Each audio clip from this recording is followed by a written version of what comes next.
The last thing the Krath soldier said before dragging Dr. Aiden Marsh off the station was something that translated roughly as "nobody will come." It was not a threat, it was an observation. The Krath were old enough as a species to have watched dozens of civilizations fold under pressure. They had a word for what humans were, a word that meant loud but hollow. They used it the way a person might describe a drum: much noise, nothing inside. Aiden had been cataloging fungal samples from a moon in the Maron system when the docking alert sounded. He did not think much of it. Krath patrol ships passed through neutral space all the time. They were unpleasant, but they followed procedure. They always had. They did not follow procedure that day. 4 soldiers came through the airlock in full combat gear. The station had 11 crew members, 2 humans, a pair of Velori researchers, 3 Sanite engineers, and 4 Doran traders passing through on a permit. None of them were armed. Research stations in neutral space did not carry weapons. There had never been a reason. The Krath walked past everyone else. They walked directly to Aiden. He asked what was happening. They did not answer. One of them grabbed his arm hard enough to leave marks. Another held up a datapad with text scrolling in Krath script, something about a territorial violation, a border survey, an infraction committed by a human national. It was nonsense. Aiden had not been within 40 light-years of Krath space. He told them that. They did not care. The Velori researcher named Foss stepped forward and said something in formal Krath, a polite objection, a request for clarification. The soldier closest to him turned slowly and looked at him the way a person looks at a chair that has made an unexpected sound. Then it turned back and kept walking. They took Aiden through the airlock, the door sealed.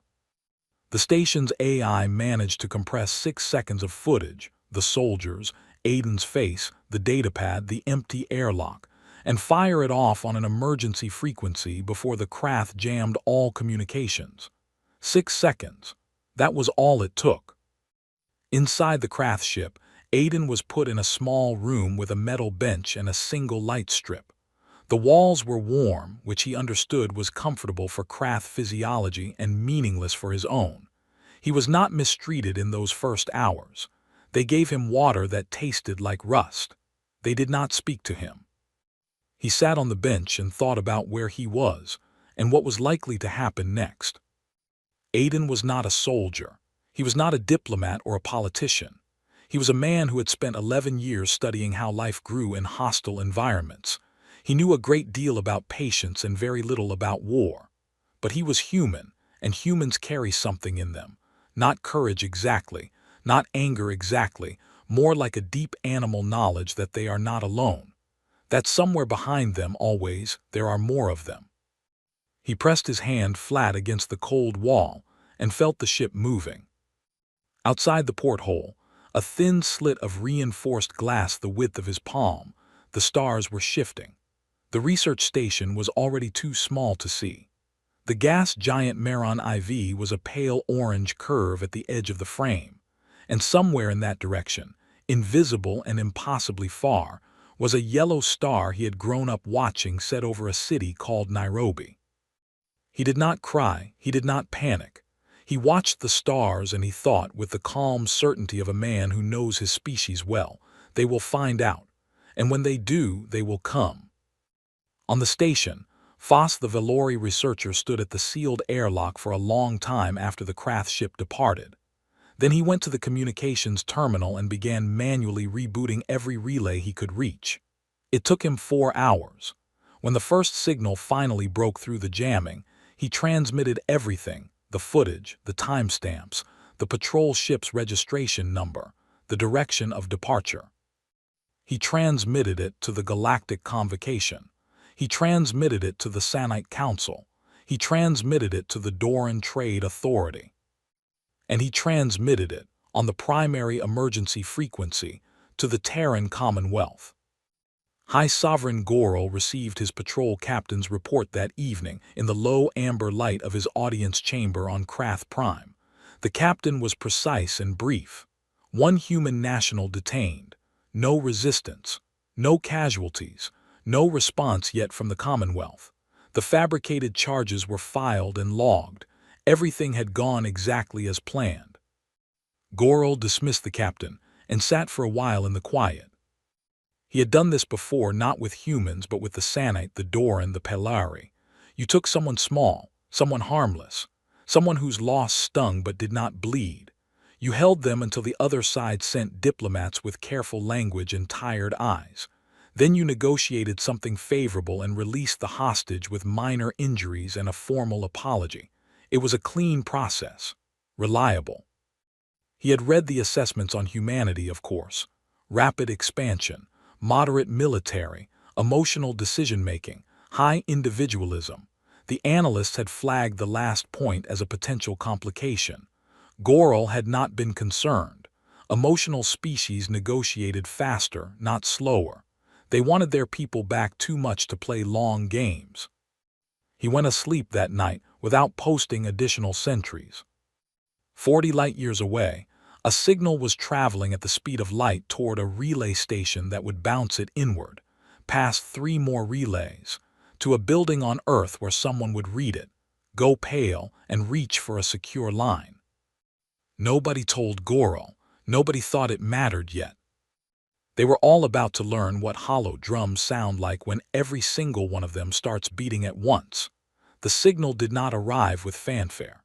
It came in on a routine emergency relay at 3:14 in the morning, flagged automatically by the Commonwealth's Deep Space Monitoring Network, routed to a duty officer in a basement office in Geneva who had been eating a sandwich and reading a maintenance report.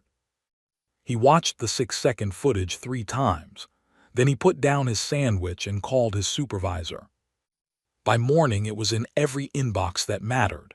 By noon, it was public. The footage was not dramatic. That was, somehow, the thing that made it spread so fast. There was no explosion, no battle, no weapon drawn. Just 4 large armored soldiers walking through a research station with the slow ease of people who expected no resistance, and a human man in a gray lab coat being grabbed by the arm and pulled away. His face was visible for 2 full seconds before the door closed. He looked more confused than frightened. That expression, the honest confusion of a man who had not yet understood that the rules had stopped applying, was the thing that went everywhere.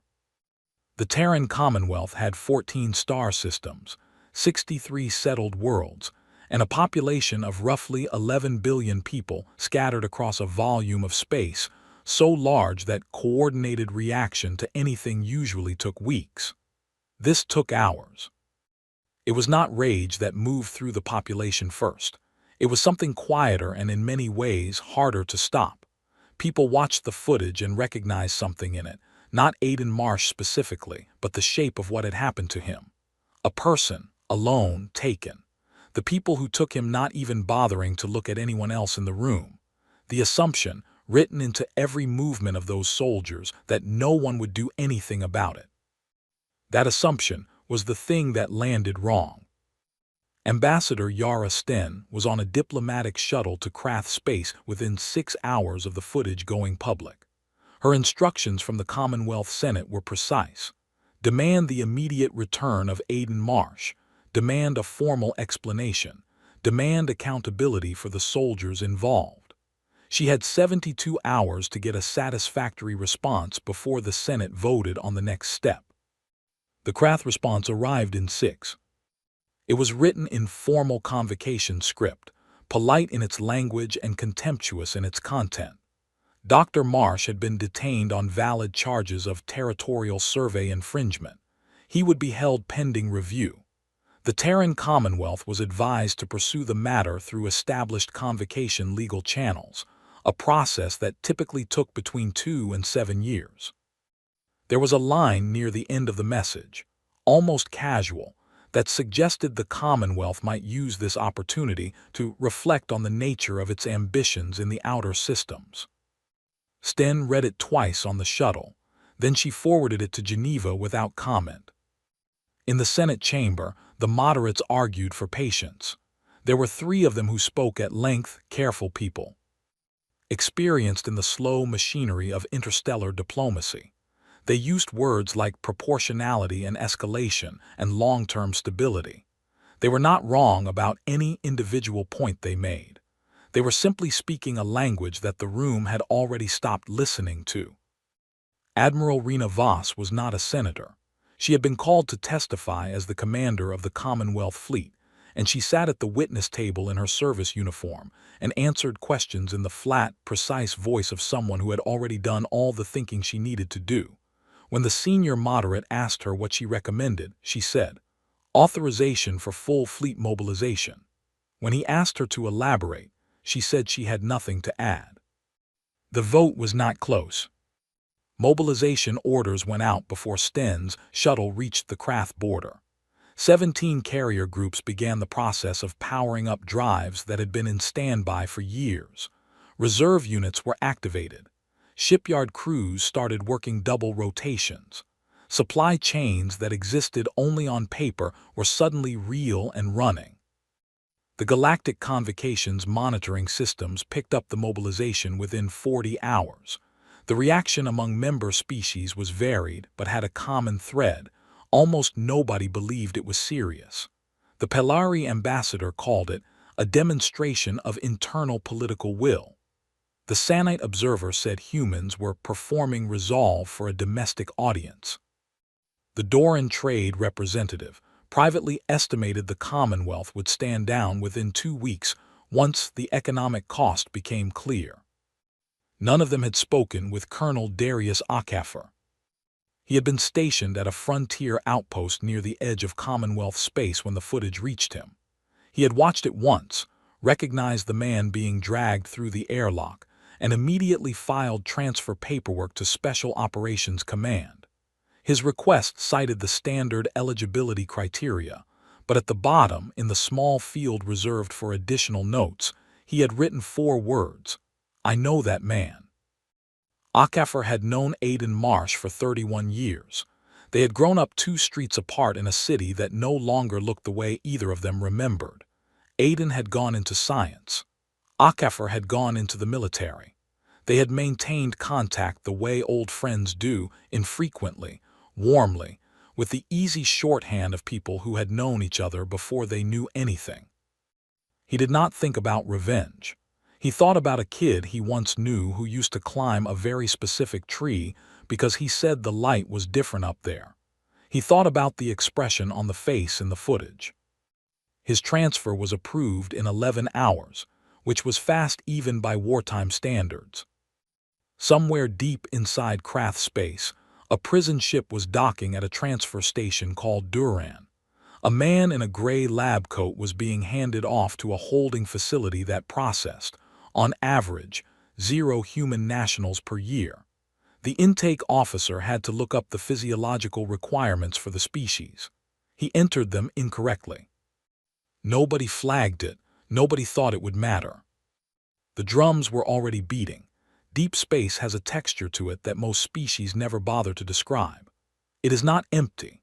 It hums with radiation, with the slow magnetic breath of distant stars, with the background noise of a universe that has been making sound since before life existed to hear them.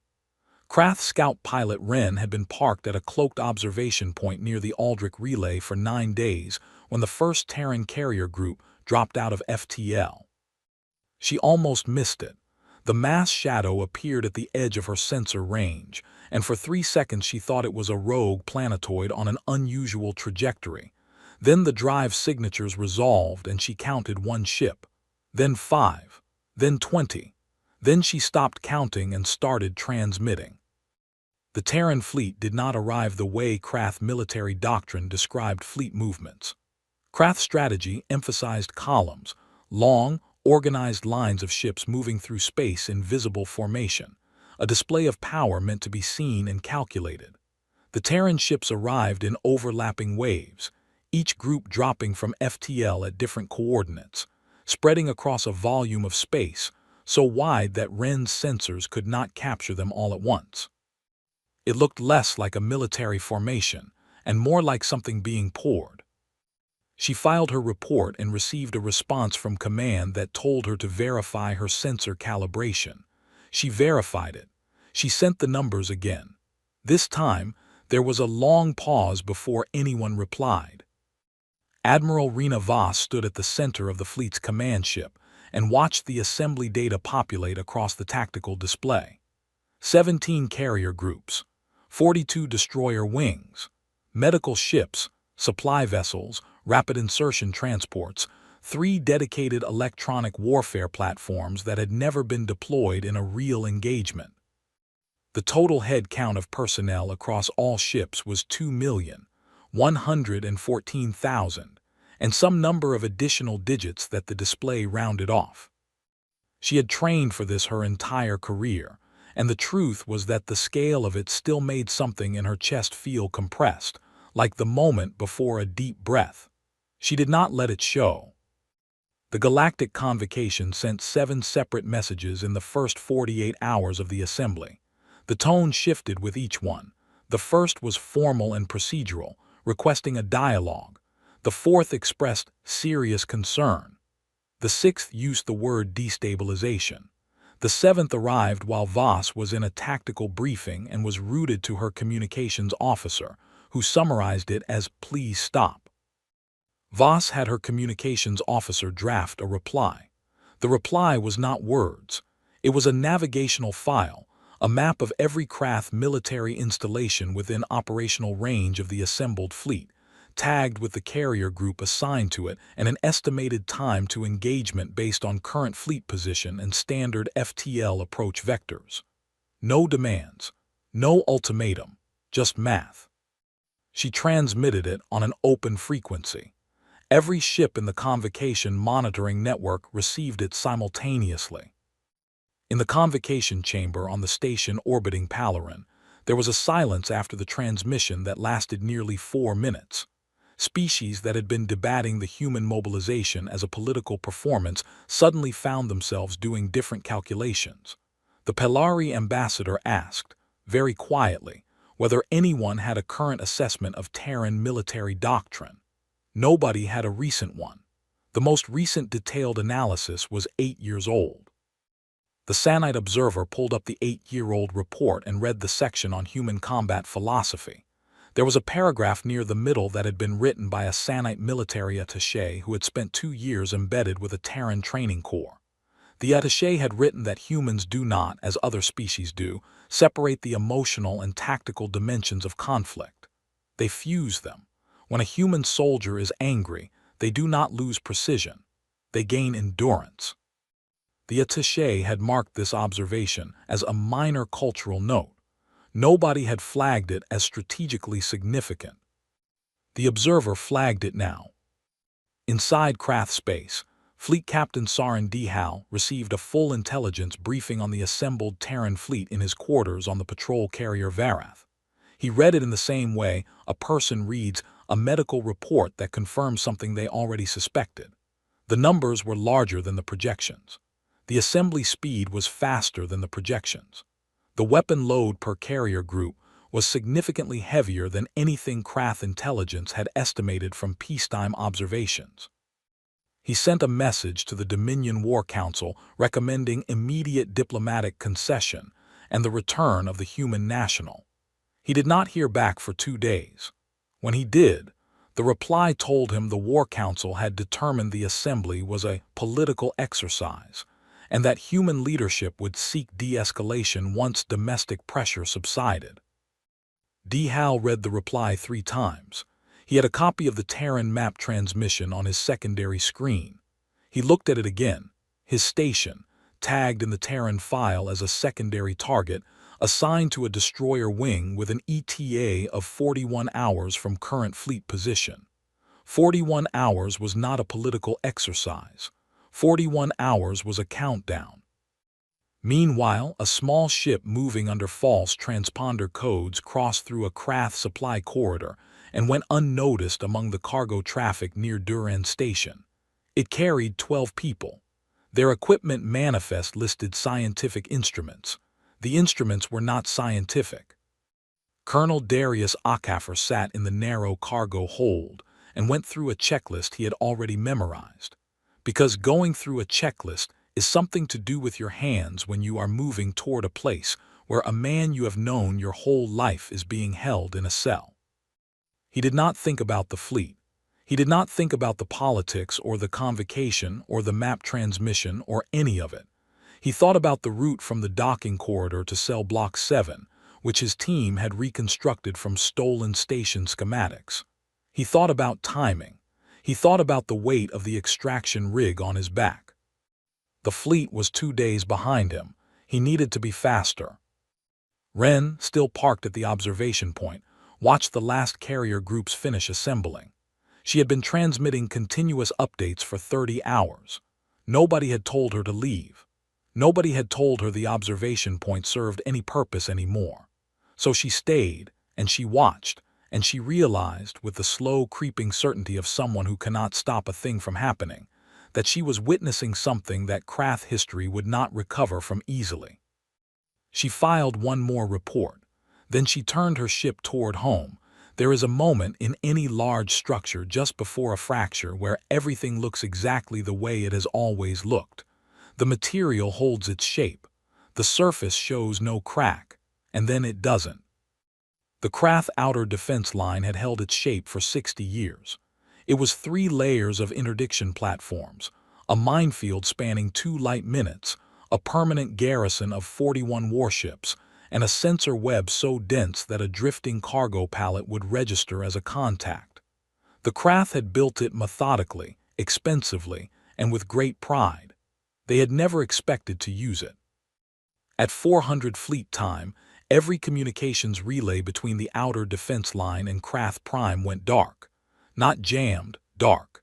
The distinction mattered. Jamming meant someone was pushing noise. Dark meant the relays themselves were no longer functioning, which meant something was already inside the perimeter. The garrison's duty officer sent a priority alert to command.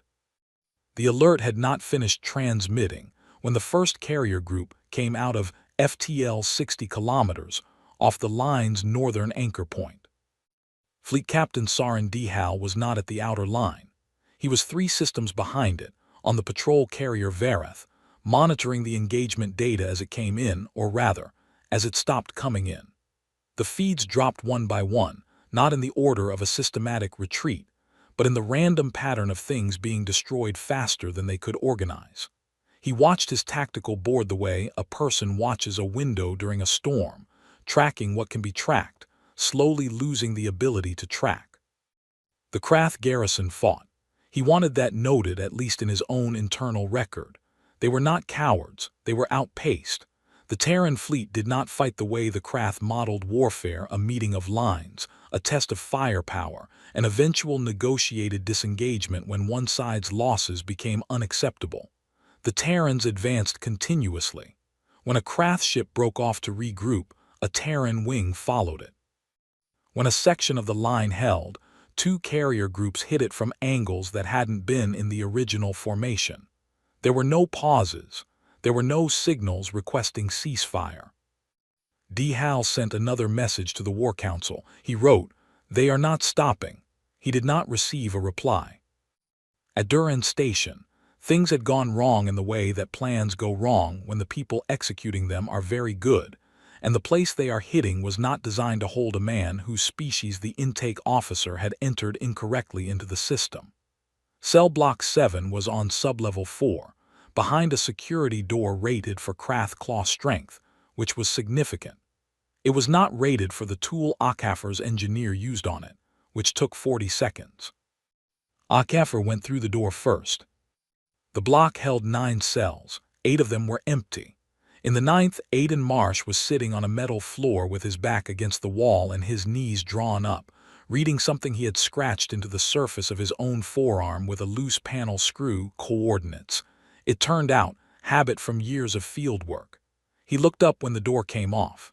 He looked at Akafar. He looked at the gear, the team, the weapons. He said, "Dari." Akafar said, "Let's go." That was the full extent of the reunion in the moment. There was no time for anything else, and both of them knew it. Akafar pulled Marsh to his feet, assessed the visible injuries, contusions on the face, bruising on both wrists, a cut above the eye that had closed badly, and handed him off to the medic while he covered the corridor. The extraction took 11 minutes from door breach to docking clamp release. They were off the station before the secondary alarm finished cycling. Marsh sat in the cargo hold with a medical patch on his face and a foil thermal wrap around his shoulders and watched Akafor run through a post-op checklist. After a while he said, "Do people know what happened?" Akafor didn't look up from the checklist. "The whole species knows." Marsh was quiet for a moment. "How bad is it?" Akafor looked up then briefly. "We'll talk about it later." The ship jumped to FTL. Behind them, Duran Station's garrison was discovering the breach. Ahead of them, along a route that threaded between Krath patrol corridors with a precision that had taken Akafor's navigation team 4 days to calculate, the fleet was waiting. Back at the outer defense line, which no longer existed as a coherent structure, what remained of the Krath garrison was transmitting a status report that nobody wanted to file. 41 ships had become 9. The interdiction platforms were debris. The minefield had been detonated remotely by Terran electronic warfare platforms before the first carrier group arrived, which meant someone had mapped it in advance, which meant the intelligence failure was older and deeper than anyone had understood. Voss received the garrison's distress signal at the same moment she received Akafor's extraction confirmation. She read the extraction confirmation first. Then she looked at the distress signal, noted the source, and told her navigation team to update the advance timeline by 6 hours. Forward, not back. High Sovereign Goral was in his audience chamber when the outer defense line report arrived. He had been expecting a report. He had not been expecting this particular report. He sat with it for a while, very still, the way a person sits with information that rearranges the structure of the room around them. Then he called his diplomatic staff and told them to open a communication channel to the Terran Commonwealth Fleet. The channel request reached Voss's communications officer 18 minutes later. She brought it to Voss in person, on a datapad, with the formality the moment seemed to require. Voss read the request. She set the datapad down. She said, "Log it." Then she turned back to the tactical display where 6 more carrier groups were lining up for the next jump and did not speak again for several minutes. The channel request sat in the queue, unanswered. Outside, the stars were moving. The Krath had 17 vassal species. Some were old arrangements and conquered worlds that had been absorbed and stabilized over centuries, their populations integrated into the Dominion's labor and trade networks. Others were newer, less stable alliances held together by a combination of economic dependency and the unspoken threat of what happened to those who refused. The Dominion had never needed to make that threat explicit. It had always been enough to simply exist at the size it existed, pointed in the right direction. Within 4 days of the outer defense line's destruction, 9 of the 17 vassal species transmitted formal declarations of neutrality to both the Terran Commonwealth and the Galactic Convocation. 3 more followed within a week. They did not explain their reasoning in detail. They did not need to. For the Krath War Council, the vassal defections were in some ways more damaging than the military losses.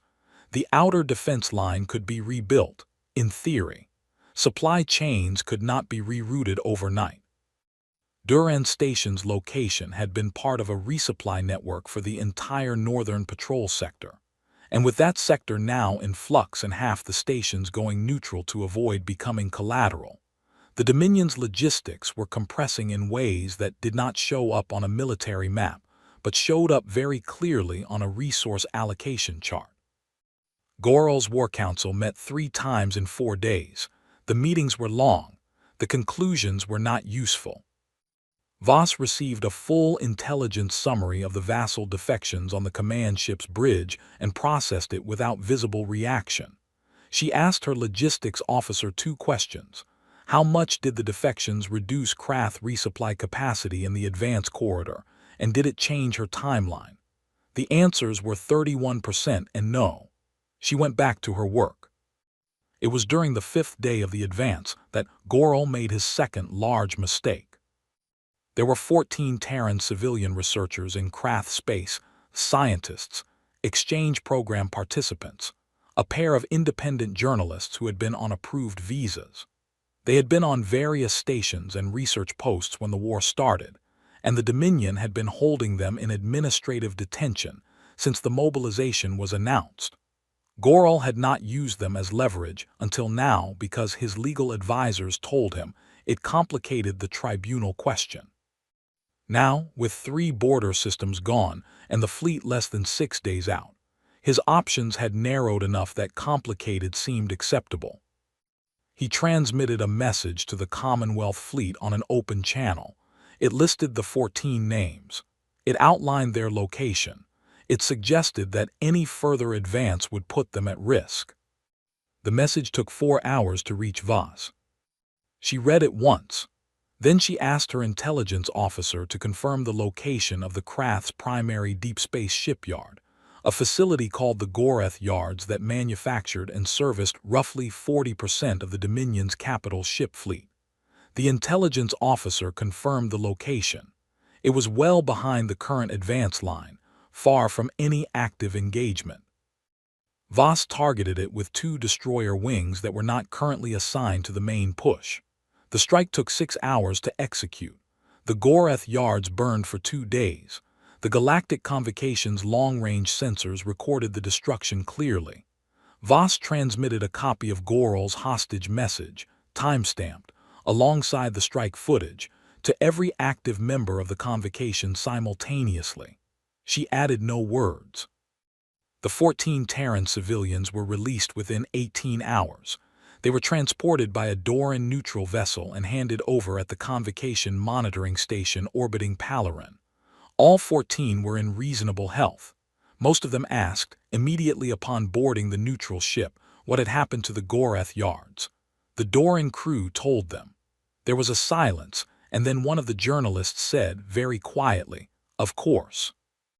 On the flagship, HFY brought Marsh to meet Voss on the day after the shipyard strike. It was not an official meeting. There was no formal request, no agenda. HFY had simply told Voss that Marsh wanted to speak with her, and Voss had said fine after the evening briefing. They sat at a small table in the briefing room with the tactical display still active in the background, painting slow light across the walls. Marsh was healing. The medical patches had done most of the work, but he still moved with the careful deliberateness of someone whose ribs reminded him of their existence whenever he turned too fast. He did not look like a man who had been broken. He looked like a man who had been inconvenienced in a way that confirmed something he already knew. He asked her what the final objective was. Voss said, Krath Prime, the surrender of Goral, a tribunal, a treaty that would not require interpretation. Marsh nodded. He was quiet for a moment. Then he said that he was not asking her to stop, but he wanted her to know something. He said that when they took him, they were not trying to start a war. They were trying to demonstrate that humans could be taken without consequence. That was the point of it, not to harm him specifically, but to establish a precedent. To show the galaxy a picture. Here is a human taken, and here is no one coming. He said, the picture they wanted was a galaxy where humans were movable, where the absence of one of them was simply a thing that happened and was managed through paperwork. Voss listened to all of it without interrupting. When he finished, she said she understood. Then she asked if he had anything else. He didn't. He stood up carefully and thanked her. HFY walked him back to the medical bay. Voss turned to face the tactical display.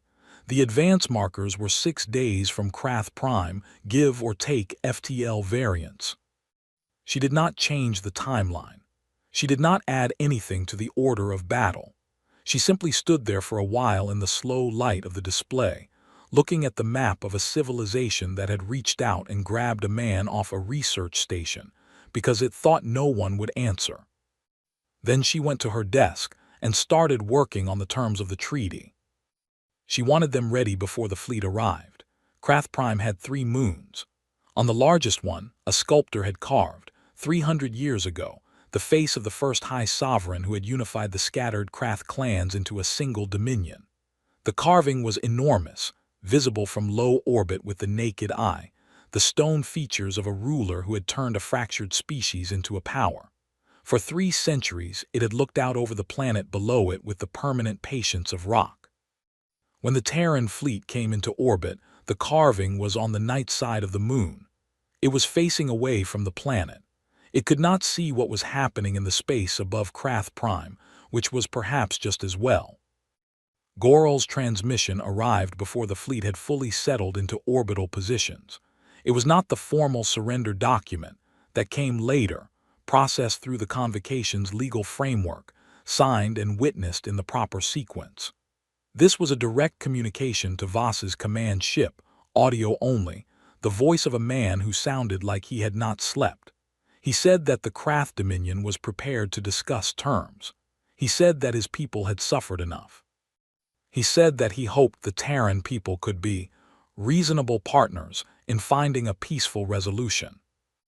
Voss listened to the transmission in full.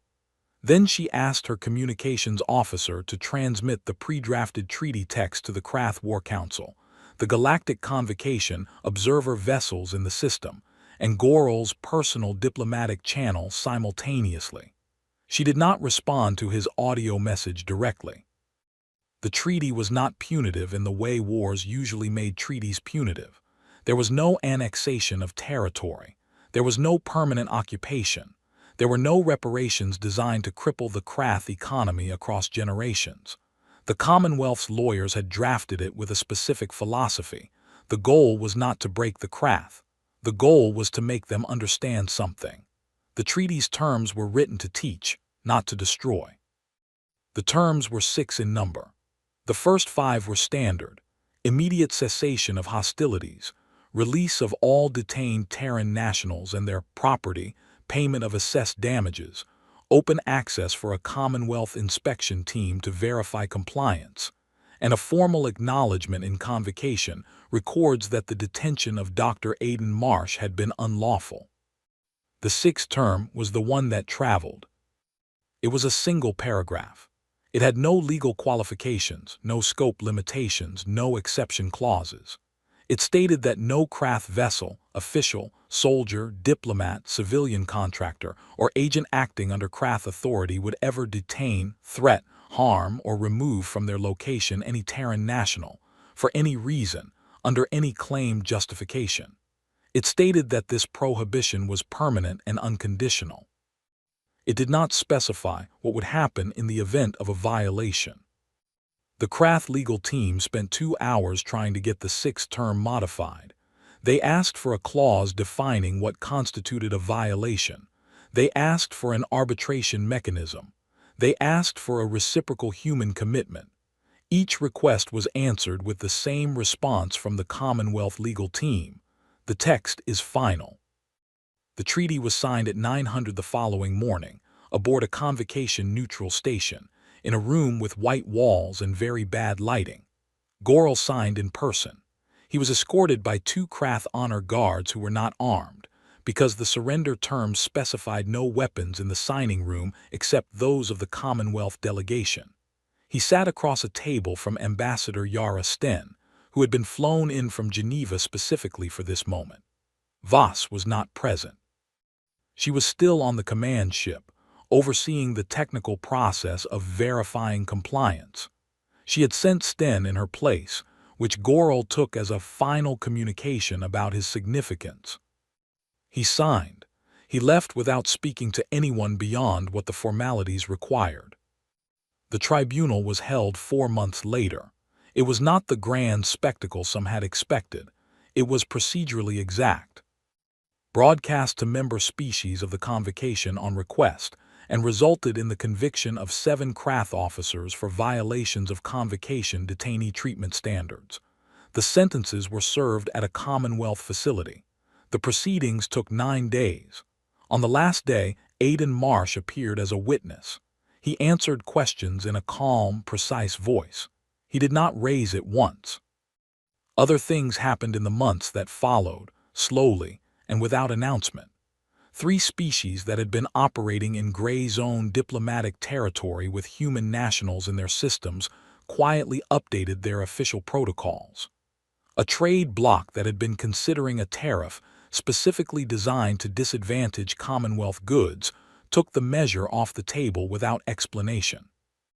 A Sanite academic who had spent years writing papers on human predictability pulled her most cited work from public circulation and declined to comment on why. The galaxy was recalibrating, not loudly, not formally, but the picture in their shared records had changed.